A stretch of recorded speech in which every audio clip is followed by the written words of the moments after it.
அன்பின் பிதாவே, இந்த காலை வேலைக்கா மக்க நன்றி செலுத்துகிறோம். உம்முடைய சமூகத்துல கூடி வர கர்த்தர் கொடுத்த கிருபைக்கா மக்க நன்றி செலுத்துகிறோம். கடந்த நாட்கள் எல்லாம் எங்களை சுகபத்திரமாய் காத்து கொண்டதற்காய் நன்றி. ஆண்டவரே, கர்த்தர் உன்னை நித்தமும் நடத்தி மகா வறட்சியான காலத்திலும் உன் ஆத்துமாவை திருப்தியாக்குவார் என்று சொல்லப்பட்டபடி ஆண்டவரே எங்களை நடத்துங்க, எங்களுடைய ஆத்துமாவை திருப்தியாக்குங்க.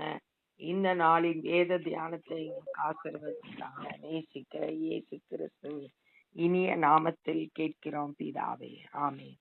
1 சாமுவேல் 19வது அதிகாரம். தாவீதை கொன்று போடும்படிக்கு சவுல் தன் குமாரனாகிய யோனத்தானோடும் தன் ஊழியக்காரர் எல்லாரோடும் பேசினான். சவுலோட திட்டம் எல்லாம் தாவீதை எப்படியும் கொன்றணும் அப்படின்றதுதான். யோனத்தான் தாவீதை தன்னோட உயிரை போல சிநேகித்தான். நம்ம முந்தின அதிகாரத்துல பார்த்தோம். அதே போல சவுலோட ஊழியக்காரர்களும் தாவீதை ரொம்ப நேசித்தாங்க. இப்ப இவங்களை எல்லாம் கொலை செய்யும்படியா அவங்களோட பேசுறான். ஏன்னா சவுல் தனக்கப்புறம் எங்க தாவீது ராஜாவாயிருவானோன்ற பயத்திலே செயல்படுறான். சவுலின் குமாரனாகிய யோனத்தானோ தாவீதின் மேல் மிகவும் பிரியமாயிருந்தான். அதனால் யோனத்தான் தாவீதுக்கு அதை அறிவித்து, என் தகப்பனாகிய சவுல் உம்மை கொன்று போட வகை தேடுகிறார். இப்பொழுதும் நாளை காலமே நீர் எச்சரிக்கையாயிருந்து மறைவான இடத்தில் ஒளித்து கொண்டிரும். தாவீத காப்பாத்துறதுக்காக யோனத்தான் முயற்சி எடுக்கிறத பாக்குறோம். ஏன்னா அதிகமா நேசித்ததுனால அவன் மரித்து போயிடக்கூடாதுன்றதுல ரொம்ப கவனமா இருக்கான். ஒளிஞ்சிக்கோ அப்படின்னு சொல்ற. நான் புறப்பட்டு நீர் வெளியில் இருக்கும் இடத்தில் என் தகப்பன் பக்கத்திலே நின்று உமக்காக என் தகப்பனோடு பேசி நடக்கும் காரியத்தை கண்டு உமக்கு அறிவிப்பேன் என்றான்.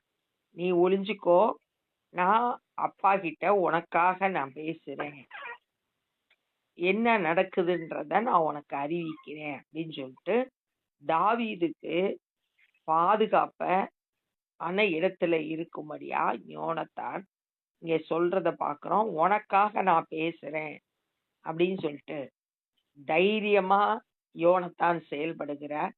ஒருவேளை தனக்குரிய ராஜான்ற பதவி அதைத்தான் தாவீது பெற்றுக்கொள்ள போறான், தனக்கு போட்டியா இருக்கக்கூடிய ஆளு அப்படின்றத அறிந்தா கூட யோனத்தான் தாவீதை அதிகமா நேசித்தான். தேவ சித்தத்துக்கு எதிரா எதையும் அவன் செயல்படல. நான் அப்பா கிட்ட பேசுறேன் அப்படின்னு சொல்லிட்டு தைரியமா செயல்படுகிறான். அப்படியே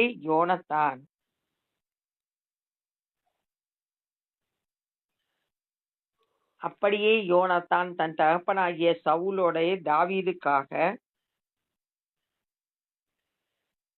நலமாய் பேசி, ராஜா தம்முடைய அடியானாகிய தாவீதுக்கு விரோதமாய் பாவம் செய்யாதிருப்பாராக, அவன் உமக்கு விரோதமாய் பாவம் செய்யவில்லை, அவன் செய்கைகள் உமக்கு மெத்த உபயோகமாய் இருந்ததே.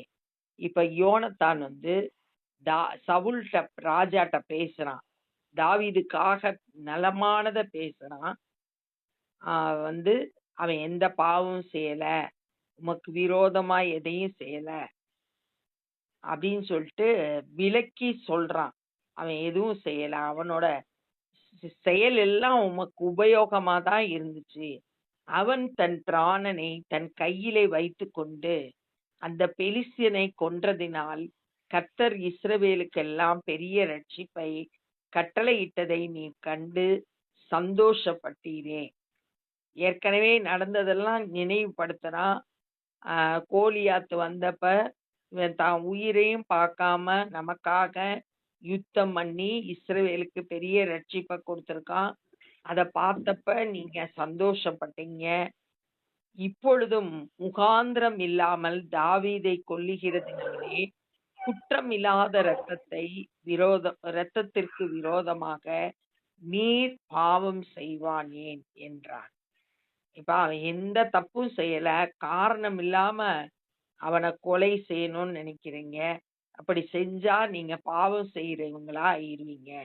ஏன்னா யாத்ராகமம் 20வது அதிகாரம் 13வது வசனத்துல ஆண்டவர் இஸ்ரவேல் மக்களுக்கு நியாயப்பிரமாணம் கொடுக்கும்போது கொலை செய்யாதிருப்பீர்களாக அப்படின்னு சொல்லிட்டு ஆண்டவர் அவங்களுக்கு கற்றுக் கொடுத்திருக்காரு.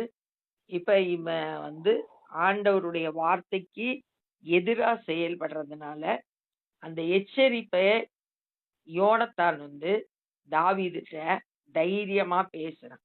அவன் செய்யற தவற உணர்த்தி காட்டுறான். நீ செய்யாத அப்படின்னு சொல்லிட்டு உணர்த்தி காட்டுறான்.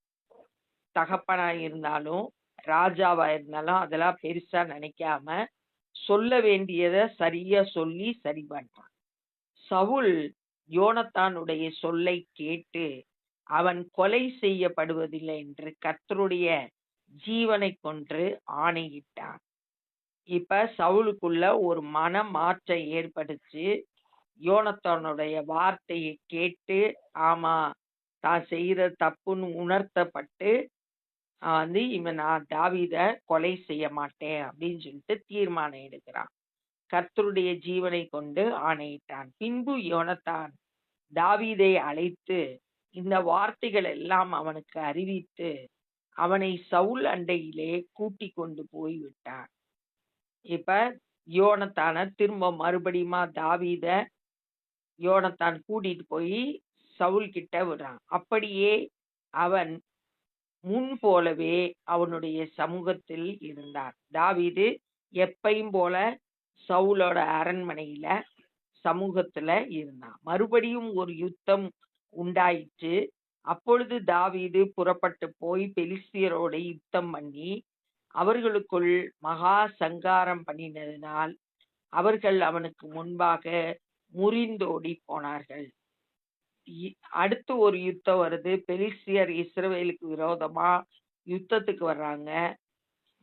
அப்ப தாவீது அவர்கள் அவனுக்கு முன்பாக முறிந்தோடி போனார்கள். தாவீதுக்கு முன்பாக தாவீது புறப்பட்டு போய் யுத்தம் பண்ணி வெற்றியை பெற்று வர்றான். கர்த்தரால் விடப்பட்ட பொல்லாத ஆவி சவுலின் மேல் வந்தது. அவன் தன் வீட்டிலே உட்கார்ந்து தன் ஈட்டியை கையிலே பிடித்து கொண்டிருந்தான். இப்ப அசுத்த ஆவி சவுலுக்குள்ள வந்த உடனே தாவீத கொன்றணும், இதான் அவனுடைய திட்டமா இருந்துச்சு. தாவீது தன் கையினாலே சுரமண்டலம் வாசித்தான். எதற்காகனா இந்த அசுத்த ஆவிய சவுலை விட்டு போக வைக்கணும்ன்றதுக்காக. அப்பொழுது சவுல் தாவீதை ஈட்டியினாலே சுவரோடு சேர்த்து உருவ குத்தி போட பார்த்தான். ஆனாலும் இவன் தாவீதுக்கு விலகினதினாலே அவன் எறிந்த ஈட்டி சுவரிலே பட்டது. தாவீதோ அன்றைய ராத்திரி ஓடி போய் தன்னை தப்புவித்து கொண்டான். அவன் கொல்றதுக்கு ஈட்டியை எய்த போது தன்னை விலக்கி காத்து கொண்டான். அந்த இடத்தை விட்டு ஓடி போய் தப்புவித்து கொண்டான். தன்னை சவுலோட அந்த தாக்குதலுக்கு தன்னை காத்து கொண்டான். தாவீதை காவல் பண்ணி மறுநாள் காலமே அவனை கொன்று போடும்படிக்கு சவுல் அவன் வீட்டிற்கு சேவகரை அனுப்பினான். ஆனா 6வது வசனத்துல சொன்னா தாவீத கொலை செய்ய மாட்டேன். ஆனா மனசு மாறிறான். அசுத்த ஆவி அவனுக்குள்ள வந்தோடனே தாவீத எப்படியும் கொன்றணும். இப்ப என்ன செய்யறான்னா தாவீத சிறையில வைக்கணும், அவனை கொன்று போடணும்ன்றதுக்காக அவனை கூட்டிட்டு வரும்படியா அவன் வீட்டுக்கு சோல்ஜர்ஸா அனுப்புறான். அதை தாவீதுக்கு அவன் மனைவியாகிய மீகால் அறிவித்தாள். சவுலோட மகதான் மீகால்.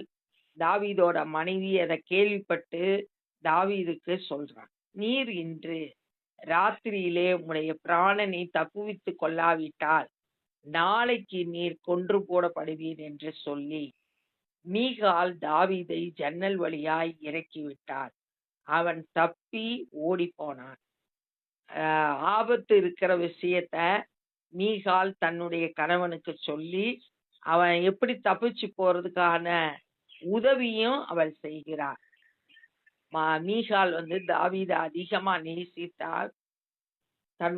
யோனத்தான் மீகாலோட சகோதரனை யோனத்தான் எப்படி நேசித்தானோ அது போலவே மீகாலும் தாவீதை நேசித்ததுனால இங்க தப்புவிக்கிறத பார்க்கணும்.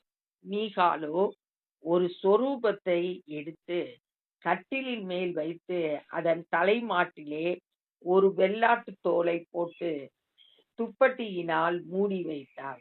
ஏன்னா தாவீது கட்டில்ல படுத்திருக்க மாதிரி காட்டுறதுக்காக ஒரு சொரூபத்தை படுக்க வச்சு ஆட்டுத்தோலை தலையில போட்டுட்டு ஒரு ஒரு பெட்ஷீட்டை வச்சு பொத்தி வச்சிட்டார். தாவீதை கொண்டு வர சவுல் சேவகரை அனுப்பின போது அவர் வியாதியாய் இருக்கிறார் என்றார். தாவீதை தப்புவிக்கிறதுக்காக அவர் வியாதியில படுத்திருக்காருன்னு சொல்றார். அப்பொழுது தாவீதை பார்க்கிறதுக்கு சவுல் சேவகரை அனுப்பி அவனை கொன்று போடும்படிக்கு கட்டிலோடு அவனை என்னிடத்தில் எடுத்துக்கொண்டு வாருங்கள் என்றார். வியாதியில படுத்திருக்கான் அப்படின்னு சொன்னோடனே கட்டிலோடு தூக்கிட்டு வா அப்படின்னு சொல்லிடுறான். எப்படியும் தாவீத கொன்றணும். சேவகர் வந்த போது இதோ சொரூபம் கட்டிலின் மேலும் வெள்ளாட்டு தோல் அதன் தலைமாட்டிலும் கிடக்க கண்டார்கள். அப்பொழுது சவுல், நீ இப்படி என்னை ஏய்த்து என் பகைஞனை தப்ப விட்டு அனுப்பினது என்ன? மீகாலிடம் கேட்டார். தான் ஏமாற்றப்பட்டுட்டோம், தாவீது தப்பிச்சு போயிட்டான் அப்படின்றத அறிஞ்ச உடனே ஏன் எனக்கு இப்படி செஞ்ச அப்படின்னு சொல்லிட்டு தன்னுடைய மகள்கிட்ட கேட்கிறான்.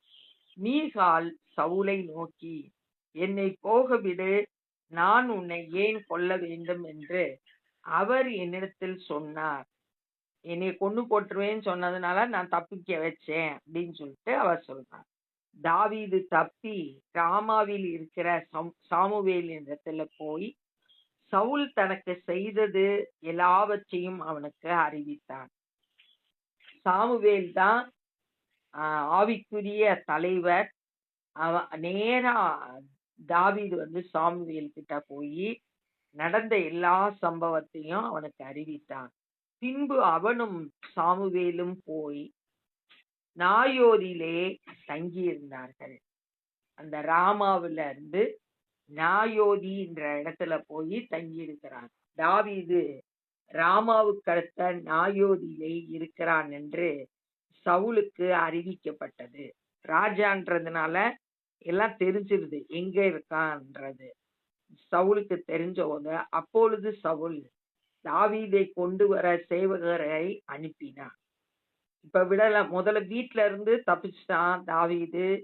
இப்ப அவன் தங்கி இருக்கிற இடத்த கண்டுபிடிச்சு இப்ப திரும்ப ஆள் அனுப்புறான், சோல்ஜர்ஸ அனுப்புறான்.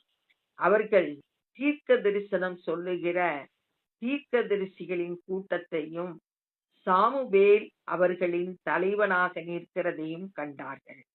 அனுப்பப்பட்ட சேவகர்கள் கண்டது என்னன்னா, ஒரு தீர்க்கதரிசிகளோட கூட்டத்தை பார்க்கிறான். அதனோட தலைவர் சாமுவேல் தீர்க்க தரிசனம் சொல்லிக்கிட்டு இருக்க. அப்பொழுது சவுலுடைய சேவகரின் மேல் தேவனுடைய ஆவி இறங்கினதனால் அவர்களும் தீர்க்க தரிசனம் சொன்னார்கள். குடிச்சிட்டு வரும்படியா அனுப்புன சோல்ஜர்ஸும் தீர்க்க தரிசனம் சொல்ல ஆரம்பிச்சிட்டாங்க. ஏன்னா அங்க இருக்கிற ஆவியானவர் இவங்களையும் ஆட்கொண்டதுனால இவங்களும் தீர்க்க தரிசனம் சொல்ல ஆரம்பிச்சிட்டாங்க. இது சவுலுக்கு அறிவிக்கப்பட்ட போது அவன் வேற சேவகரை அனுப்பினான், வேற ஆட்களை அனுப்பினான். அவர்களும் தீர்க்க தரிசனம் சொன்னார்கள். இரண்டாவது முறை போன சோல்ஜர்ஸும் அந்த தேவனுடைய ஆவியினால் நிரப்பப்பட்டு தீர்க்க தரிசனம் சொல்றான். மூன்றாம் தரம் சவுல் சேவகரை அனுப்பினான். அவர்களும் தீர்க்க தரிசனம் சொன்னார்கள். மூன்றாவது முறை அனுப்பப்பட்ட சோல்ஜர்ஸும் சொல்றான். அப்பொழுது அவனும் ராமாவுக்கு போய், இப்ப சவுல் தானே போறான். சேக்குவில் இருக்கிற பெரிய கிணற்றண்டையில் சாமுவேலும் தாவீதும் எங்கே என்று கேட்டான். இதோ ராமாவுக்கு அடுத்த நாயோதியிலே இருக்கிறார்கள் என்று சொல்லப்பட்டது. விசாரிக்கிறான் போய் எங்க இருக்காங்கன்னு. அப்பொழுது ராமாவுக்கு அடுத்த நாயோதியிலே போனான். சவுலும் அந்த இடத்துக்கு போறான். அவன் மேலும் தேவனுடைய ஆவி இறங்கினதினால் அவன் ராமாவுக்கு அடுத்த நாயோதியிலே சேரு மட்டும் தீர்க்க தரிசனம் சொல்லிக் கொண்டே நடந்து வந்தான். அப்ப அவனும் என்ன செய்யறான்? தேவ ஆவியினால் நிரப்பப்பட்டு தீர்க்க தரிசனம் சொல்ல ஆரம்பிச்சான். நடந்து வர்றான். தானும் தன் வஸ்திரங்களை கழற்றி போட்டு சவுலுக்கு முன்பாக தீர்க்க தரிசனம் சொல்லி அன்று பகல் முழுவதும் முழுவதும் வஸ்திரம் இல்லாமல் விழுந்து கிடந்தான். பரிசுத்த ஆவியினால நிரப்பப்பட்டு தீர்க்க தரிசனம் சொல்லி ஒரு பகல் முழுதும் ஒரு முழுவதும் அப்படி விழுந்து கிடக்கிறான். ஆகையினாலே சவுலும் தீர்க்கதரிசிகளில் ஒருவனோ என்பார்கள். இவன் தீர்க்க தரிசனம் சொன்னதுனால தீர்க்கதரிசிகள்ல ஒருத்தனோ சவுலும். ஏற்கனவே இதே மாதிரி ஒரு தடவை சாமுவேல் தீர்க்கதரிசி மூலம் சொல்லப்பட்ட மாதிரியே சவுல் தீர்க்க தரிசனம் சொன்னத 10வது அதிகாரத்துல 11வது வசனத்துல நம்ம வாசிக்கலாம். இப்பயும் அதே மாதிரி அவன் தேவனுடைய ஆவியினால் நிரப்பப்பட்டு தீர்க்க தரிசனம் சொல்லுகிறான். இந்த நாள்ல என்ன கற்றுக்கொண்டோம்னா, சவுல் தன்னுடைய மகனாகிய யோனத்தான் தன்னுடைய வேலைக்காரங்களை கூப்பிட்டு தாவீதை எப்படி கொல்றது அப்படின்னு சொல்லிட்டு திட்டம் போட்டான். இத யோனத்தான் தாவீதுக்கு அறிவிச்சு நீ எப்படினாலும் தப்பிச்சிரு அப்படின்னு சொல்லிட்டு சொல்றான். அப்ப யோனத்தான் சொல்றான், நான் உனக்காக எங்க அப்பா கிட்ட பேசுறேன் அப்படின்னு சொல்றான். அதே மாதிரி சவுல் கிட்ட பேசுறான். தாவீது எந்த தீமை பாவமும் செய்யல, ஏன் அவனை கொல்லணும்னு நினைக்கிறீங்க? அவன் பெலிஸ்தியரை கொன்று நமக்கு வெற்றியை கொடுத்தான், எந்த காரணம் இல்லாம அவனை கொலை செஞ்சா பாவம் நம்மள்ட சேரும் அப்படின்னு சொல்லிட்டு சொல்லி விலக்கி சொல்றான். உடனே சவுல் யோனத்தானோட சொல்ல கேட்டு நான் இனிமேல் கொலை செய்ய மாட்டேன் அப்படின்னு சொல்றான். பெலிஸ்தியரோட ஒரு யுத்தம் வருது. தாவீது யுத்தம் பண்ணி ஜெயிக்கிறான். பொல்லாத ஆவி சவுல நிரப்புனதுனால அவன் மறுபடியும் தாவீத கொல்றதுக்கு ஈட்டியை எடுத்து எறிகிறான். ஆனா தாவீது அவனோட கைக்கு தப்பிச்சு ஓடி போயிடுறான். அவன் வீட்டுல இருக்கும்போது தாவீதை பிடிச்சிட்டு வர்றதுக்கு சேவகர்களை அனுப்புறாங்க. இத அறிந்த அவனோட மனைவி அவனை தாவீத ஜன்னல் வழியா தப்புவிக்க ஓடிவிட செய்துட்டு கட்டில்ல ஒரு சொருபத்தை போட்டு ஆட்டு மயிர்த்தோல போட்டு ஒரு பெட்ஷீட்டை வச்சு மூடி விட்டுறா. சேவகர்கள் வந்தோடனே அவன் வியாதியா இருக்கிறான் அப்படின்னு சொல்லிட்டு சொல்றான். சவுல்கிட்ட போய் இதை சொல்லும் போது, இல்ல நீங்க தூக்கிட்டு வந்துருங்க, அவனை கட்டிலோட தூக்கிட்டு வந்துருங்கன்னு சொன்னோடனே கட்டிலோட தூக்கிட்டு போயிட்டாங்க. அங்க பார்த்தா ஒரு சொரூபம் தான் இருக்கு. அதை பார்த்தோன்னே ஏன் என்னை ஏமாத்தின அப்படின்னு சொல்லிட்டு தன்னுடைய மக கிட்ட கேக்குறா. அப்ப மீகால் சொல்றான், அவன் என்னை போக விடாட்டி கொன்று போடுவேன்னு சொன்னதுனால நான் போக விட்டேன் அப்படின்னு சொன்னா. தப்பிச்சு போன தாவீது நேரா சாமுவேல்கிட்ட போய் நடந்த எல்லா காரியத்தையும் சொல்றான். தாவீதும் சாமுவேலும் நாயோதிக்கு போனாங்க. அந்த இடத்துல ஒரு தீர்க்க தரிசனம் சொல்லுகிற கூட்டத்துக்கு முன்னாடி சாமுவேல் நின்ற தலைவரா இருந்தாரு. சவுல் தாவீதை பிடித்துட்டு வரும்படியா சேவகர்களை அனுப்பினாரு. அவங்க இந்த தீர்க்கதரிசிகளோட கூட்டத்தையும் அவங்களுக்கு தலைவனா இருக்கிற சாமுவேலையும் பார்த்தாங்க. அந்த தேவனுடைய ஆவி இந்த சேவகர்கள் மேலையும் இறங்கினதுனால அவங்களும் தீர்க்க தரிசனம் சொல்ல ஆரம்பிச்சாங்க. இது மாதிரி 3 முறை சவுல் சேவகர்களை அனுப்புனா 3 முறையும் தீர்க்க தரிசனம் சொன்னாங்க. கடைசியா இவனே அவங்கள தேடி அவங்க இருந்த இடத்துக்கு போனப்ப தேவ ஆவியினால சவுல் நிரப்பப்பட்டு தீர்க்க தரிசனம் சொல்ல ஆரம்பிச்சிட்டான். ஒரு பகல் ஒரு இரவு முழுசும் அவன் விழுந்து கிடந்தான். தீர்க்க தரிசனம் சொன்னதுனால சவுலும் தீர்க்க தரிசிகளில் ஒருவனோ அப்படின்னு சொல்லிட்டு அந்த நாட்கள்ல ஜனங்கள் சொன்னதை தியானிச்சோம். இப்பொழுதும் நம்ம ஜெபம் பண்ண போறோம். அன்பின் பிதாவே, இந்த நாள்ல நாங்க கற்றுக்கொண்ட இந்த வேத பகுதிக்காய் நன்றி செலுத்துகிறோம். ஆண்டவரே, அப்பா, தாவீதை ஆண்டவரே எல்லா தீமைக்கும் நீர் விலக்கி பாதுகாத்தீர். எத்தனையோ முறை ஆண்டவரே அழித்து விடும்படியா சத்துருவாகிய சவுல் முயற்சி செய்த போதும் நீர் உம்முடைய செட்டையின் மறைவுக்குள்ளாய் வைத்து பாதுகாத்தீர் என்பதை தியானித்தோம். நாங்களும் கூட உம்முடைய செட்டையின் மறைவில இருந்து பாதுகாக்கப்பட எங்களை ஒப்பு கொடுக்கிறோம். இந்த நாள்ல சுவிசேஷ பணி செய்கிறவங்களை பயன்படுத்துங்க. அநேகர் சத்தியத்தை அறிந்து ரட்சிக்கப்பட கிருபை செய்யுங்க. நாங்களும் உடைய ராஜ்ய பணியிலே எங்களால் இயன்றதை செய்ய கிருபை தந்து வழி நடத்துங்க. நேசிக்கிற இயேசு கிறிஸ்துவின் இனிய நாமத்தில் கேட்கிறோம் பிதாவே, ஆமென். என் ஆத்துமாவே கர்த்தரை ஸ்தோத்திரி, என் முழு உலமே பரிசுத்த நாமத்தை ஸ்தோத்திரி.